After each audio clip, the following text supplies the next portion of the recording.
Good morning, class.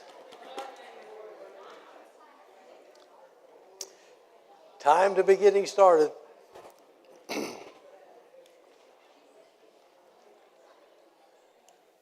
Be turning to Mark, the 5th chapter. Try to get through there today and chapter 6. I'll see how far I can get.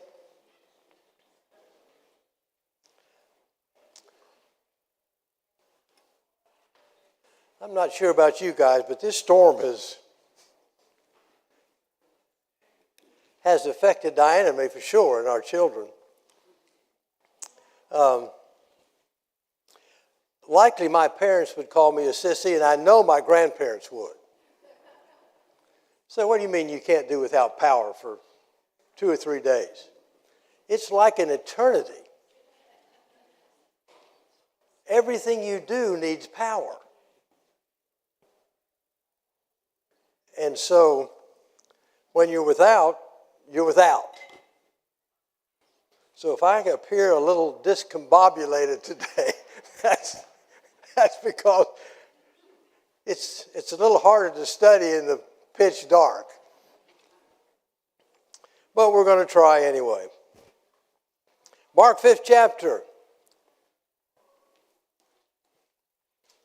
Lindsay Powell came to me after class Sunday morning. She said, "Was that fair for the Lord to do what he did to the pigs?"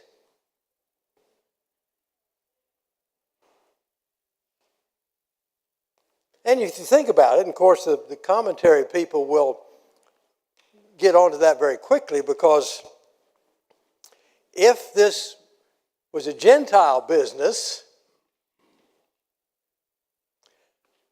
then the Lord made some presumptions. But first and foremost, if the Lord judges, I'm not going to be here to question. More than likely, these are Jews. These are Jews that live on the eastern part of the Sea of Galilee. You think that, oh, well, maybe they're all Gentiles over here. No, this whole area over here, Decapolis is Jewish. Perea down here is Jewish. So this is Jewish. So you've got some Jews up there owning pigs for a business venture. And so judgment was provided to these owners and to these pigs. It was unlawful to own pigs by the Jews. Transgression of the law. And so maybe they felt that being on the eastern shore, they weren't privy to what was going on the west side. And it doesn't appear as if they had heard much about Jesus. And so these were the ones caring for the swine. I'm not sure they were even the owners. But when the town came out, they didn't question what had happened. They just said, "Get out of here." They weren't amazed at what the Lord had done. They looked at the man with the demon. I guess his nickname forever was going to be Legion.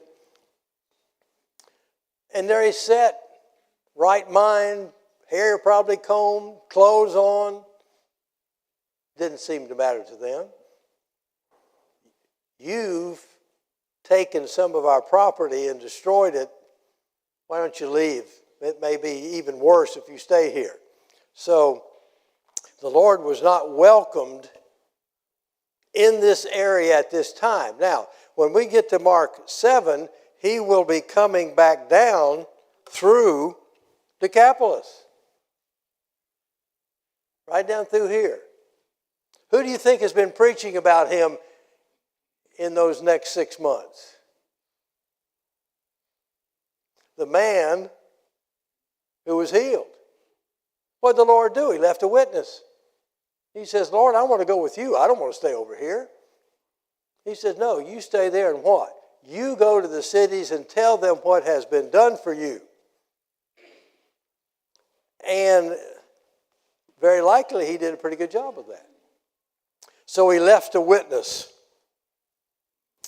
And so Jesus was at least listened to when he came back down through Decapolis when we studied that. So the latter part of Mark 5 has simultaneous miracles going on, practically. He's back. He has to travel back across the Sea of Galilee. He's down in here, and so he goes back across, probably to Capernaum, or right in that area, and the people are waiting on him. And one who's waiting on him is a synagogue official, Jairus. And he falls at the feet of Jesus and says, "Come, lay your hands on my daughter so she can be well." Anybody else have that same attitude about Jesus needing to be there to get the thing done?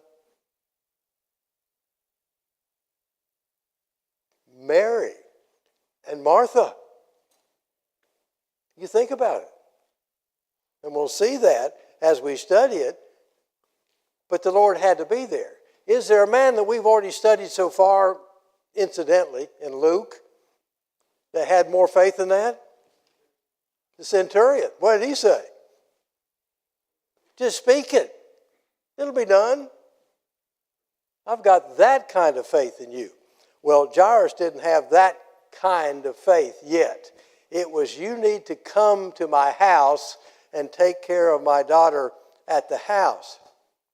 Now, if you read all the passages in Mark and Luke, what does it say in Matthew? What does it say in Matthew about the girl? Matthew says she was dead. Mark and Luke says she is near death. But in Matthew, it was as if Matthew interpreted that she's as good as dead. But here it's saying she's near death. Would you please come? And so that's what he does. In Matthew, it says he rose and went with him. So he may have been sitting while he was teaching. But he rose and went with the synagogue official. Now you have the interruption. I just want you to be thinking in your mind about Jairus and the immediacy of what he needs from Jesus to be at his daughter's side before she dies, and it sounds like it'd be any minute. And what happens? Jesus stops. What do you think Jairus thought about that? Jesus stops and says, "Somebody touched me." What's Peter and the rest of the apostles say about that? Duh. What do you mean somebody touched me? You can lift your feet, Lord, and I'll take you along. So somebody touched me, a lady hemorrhaging for 12 years. Obviously, this is female in origin. In this day and age, we would have things that we could do for her. In that day and age, they did not. And they tried apparently all sorts of remedies, none of which worked. What does Matthew and Mark say about these physicians? No account, basically. Does Luke defend the physicians? Being a physician himself? He does not. It was whatever remedies they thought that they had, whether it be actually leeches and these kind of things, is what they did even then. None of it worked, and in fact, she was even worse. And what a miserable life, because she was continuously unclean. She couldn't be around Jews. So she was taking a chance when she got into this crowd. Everybody who touched her was unclean. Everybody, according to Jewish law. And she says, I've got to get to Jesus. Had she seen Jesus before? What's the passage say? She heard about Jesus. The stories of Jesus are going around the population, obviously. And people are coming from everywhere to get to him. And we're going to read in later verses that people, in fact, were just getting there so they could touch him, and they were being healed.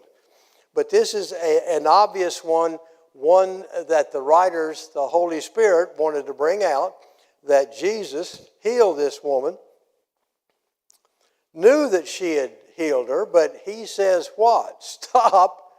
Who touched me? I'm going to make a point here.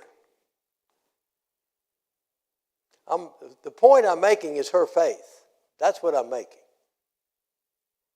Not that I healed her necessarily, it's her faith. Her faith saved her. And interestingly enough, this get well is the same term in the Greek for being saved. Same term. So the writers, he who is translating has to take what's happening in the passage to decide whether he's going to say saved or get well. And they're using it properly here as far as getting well is concerned. But he does say in verse 34, daughter, your faith has made you well. Go in peace and be healed of your affliction. So she is healed by touching. She has to admit it to the crowd. Probably everyone in that crowd to say, oh, I've got 24 hours and I'm unclean now. For 24, I've got to stay away from people. But that's what she did. She came to him fearing and trembling. Why would she do that? She knew he was going to heal her, felt that he was. Why would she come fearing and trembling? Have you ever been so excited that you begin to shake? Well, that's a sympathetic reaction, by the way, to your system. Sometimes you can't help it. If you're so excited, you begin to shake. And that may be part of her trembling, but in all likelihood, it's the fact that she's embarrassed, and what is she going to have to do? She's going to have to admit to the crowd what had happened and why she was there. And I think it's the embarrassment of why she is fearing and trembling. But she admits it, fell down to him before him, and told him the whole truth. So while still speaking, what happens? Here comes the servants of Jairus saying what? Don't bother the Lord. She died. How do you think Jairus felt at that moment? This woman caused my daughter to die.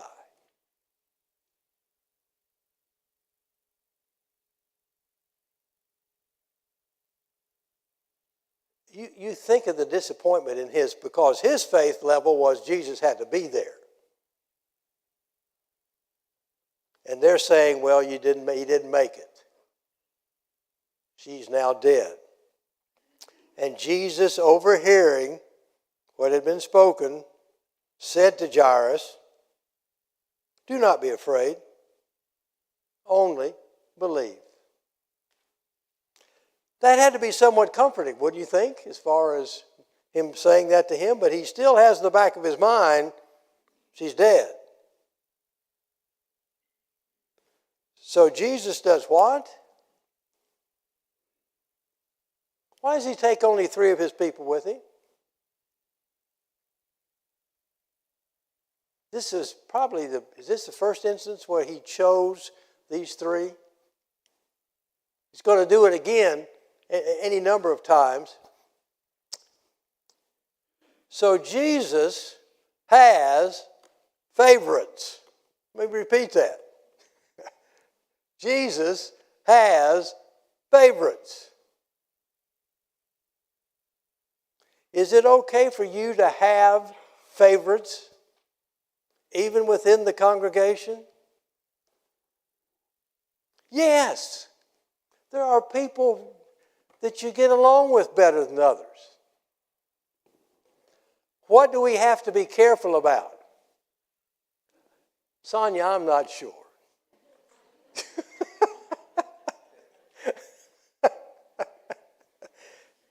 But what do we have to be careful about? You got to be careful of being said that you're a congregation full of cliques.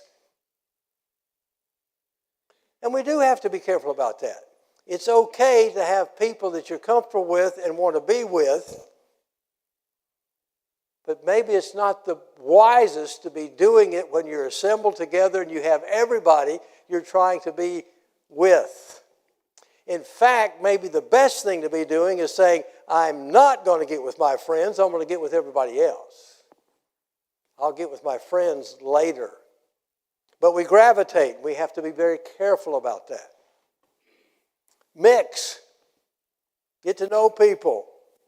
Be with people. But it's not wrong to have favorites. Jesus did. And he chose these three. And I'm always amazed at the other 9, what they would have to be thinking under these circumstances. There goes Peter, James, and John again. And the mother and the daddy. And they go into the girl. And of course he says to the weepers, in Jewish deaths, they have the mourners there ready to begin weeping and wailing. In fact, they would pay people to be there if you didn't have enough family. And so the cue would be, she died, and what would happen? The commotion would start. And so the commotion had already started, and Jesus is coming through there. Why is everybody weeping? The child has not died. She's just asleep. Did you ever use that again? Again with Lazarus. And so his term for sleep, actually sleep is about as close as you can get to death. If you're in a deep sleep. And so the conscience is not there. Now, if you're in a REM sleep, you might start doing a little dreaming. But if you're in a deep, deep sleep, that is fairly close. Happily, the heart is still beating, you hope. It will be slower. And so, with him, he's saying, in his circumstance, whom he is, everybody is just asleep. When we die, he says it's going to be an instance. And then the judgment. So he's probably considering everyone who is righteous. You're just asleep. I've got your spirit. I've got your soul. Body's just asleep. And some of us are not even going to have a body. Right? If you're cremated.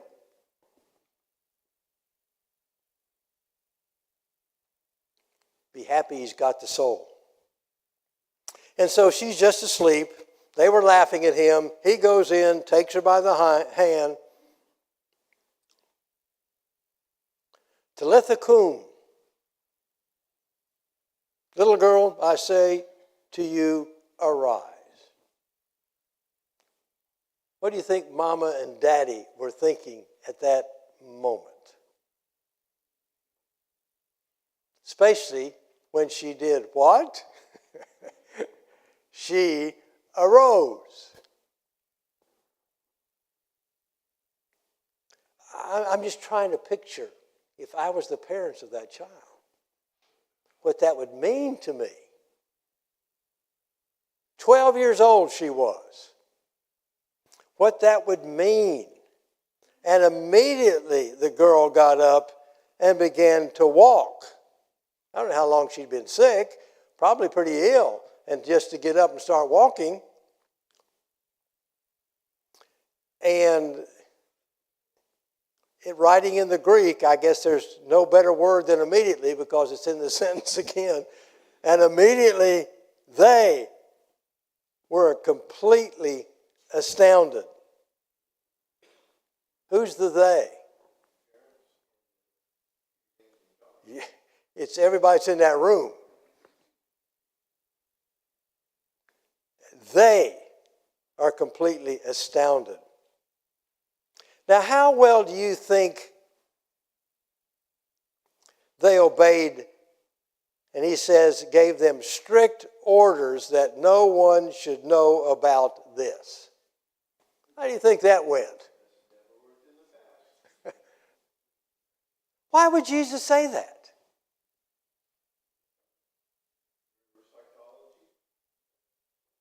I mean, the child is in there running around the room. And there's a whole bunch out there weeping and crying because she's dead. What happens when they open the door and she walks out there? Everybody be quiet. Nobody tell this story. That's not going to happen. It's not going to happen. And so, interesting at the last part, he says, and then something should be given to her to eat. Why? Why would he say that? It's a natural order of things. She's now alive. She needs nourishment. I'm not going to take care of that for you. You're going to take care of that. Give her something to eat. That's an amazing story to me. Just a 12-year-old raised like that, and just thinking of those two parents. I wonder what Jairus did when he went back to the synagogue and started talking and teaching. Think he changed maybe his story just a bit to that synagogue?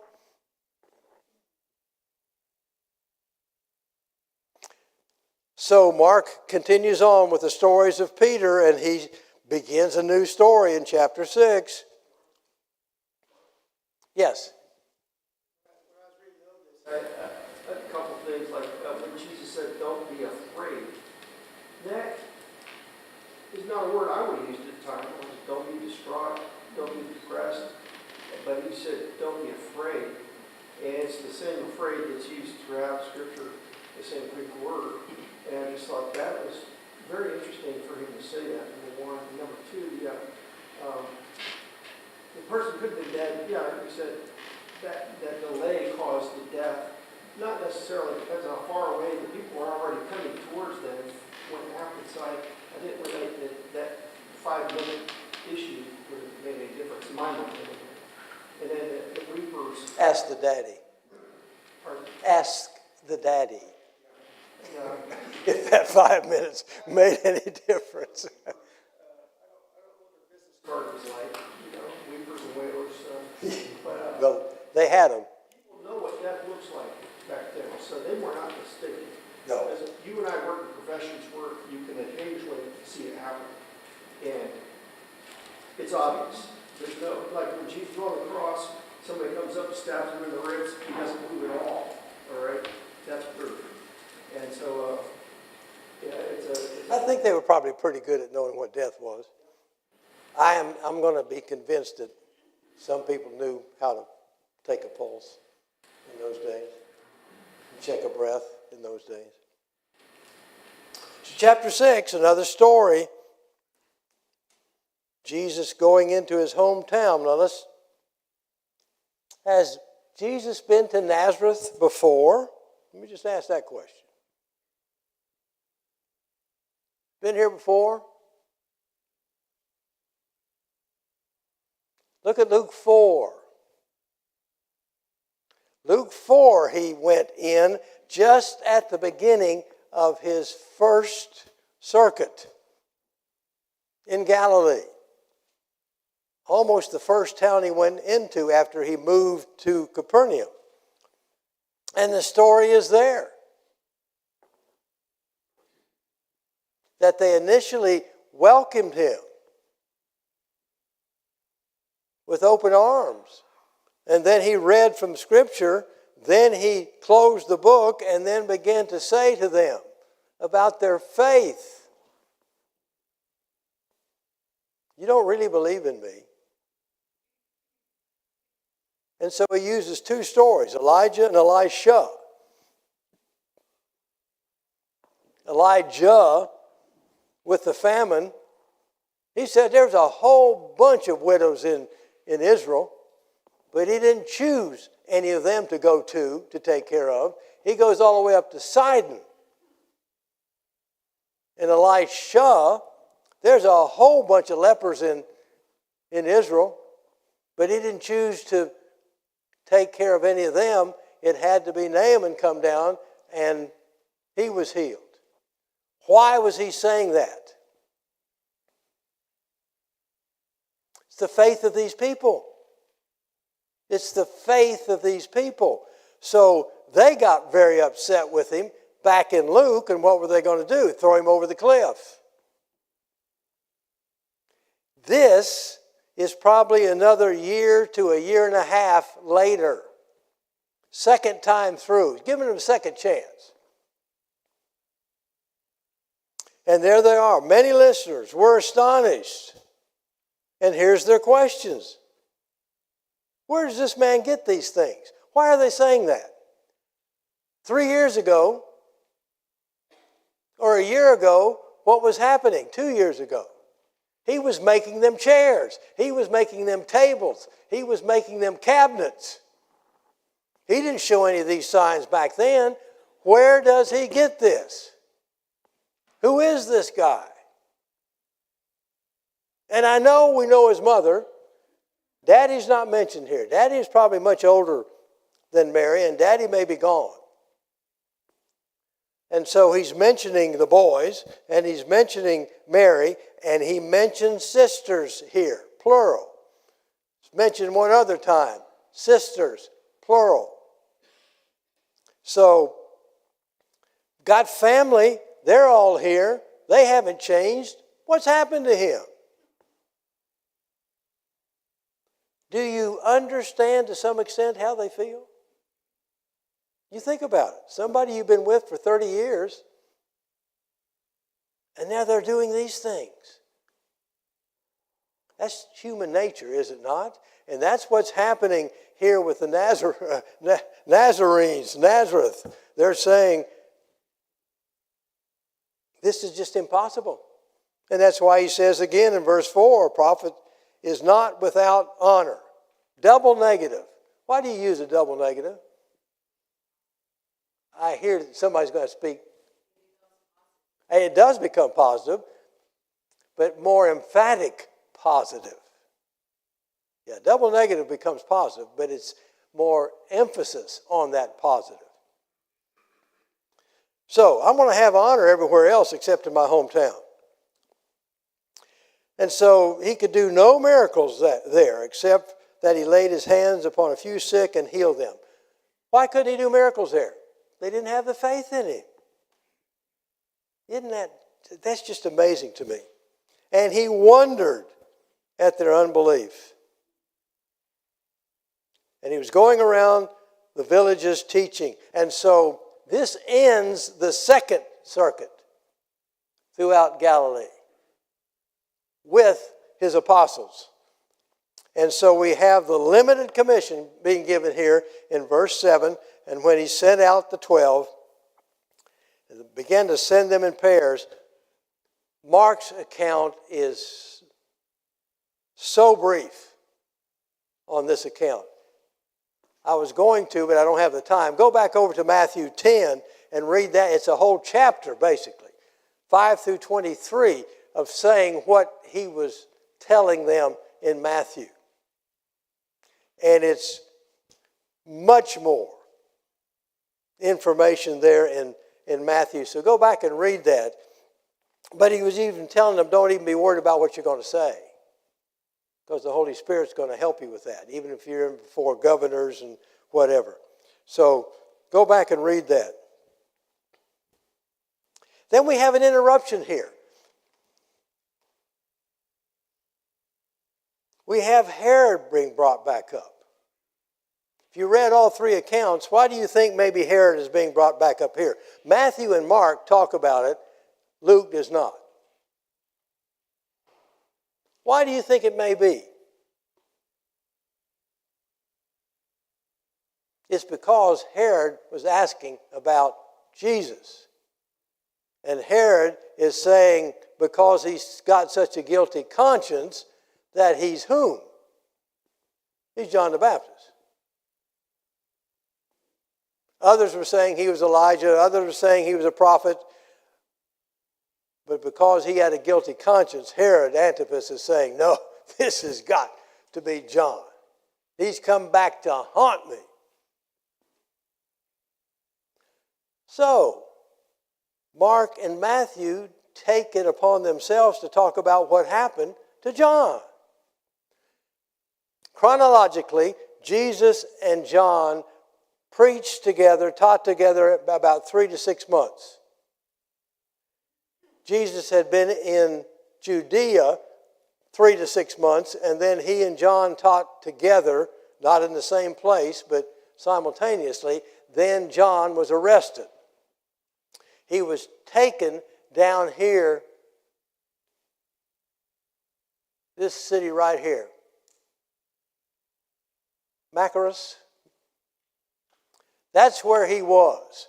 And he was there, probably, this now would be almost the end of the second year of Jesus' ministry. That's how rapidly we're going. So he was in prison anywhere from a year to a year and a half.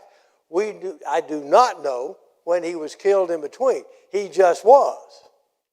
Because the story's being told right now, because Herod's saying he's John because I beheaded him. And Mark and Matthew are then telling the story of how and why he was beheaded. And of course we have the story of Herodias. We have the story of the daughter. We have the story of John telling Herod Antipas what? It's unlawful for you to have this woman as your wife. What law are we talking about?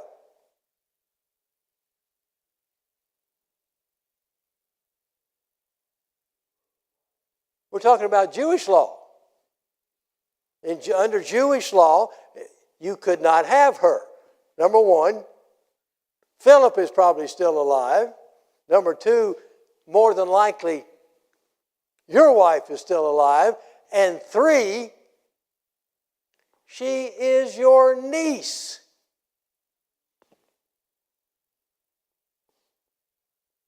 And so he's saying, you should not be married to her under Jewish law.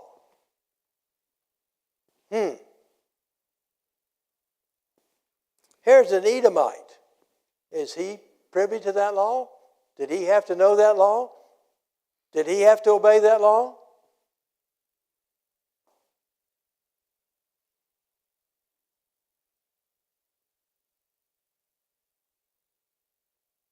Just want you to think about it. So it's saying it's unlawful. Now we have to back up a little bit. And what does Jesus say about marriage? One woman for one man forever. That's God's law from the beginning. So are all of us, no. Are all of us under that obligation of that law? It's just something to be thinking about, because in this day and age, people begin to wonder about previous marriages and that sort of thing. Well, I didn't know about it, so am I okay? I mean, I just want you to be keeping in mind God's law. And whether he knew about it or not, was he still obligated to God's law? John is saying he was. We'll end there.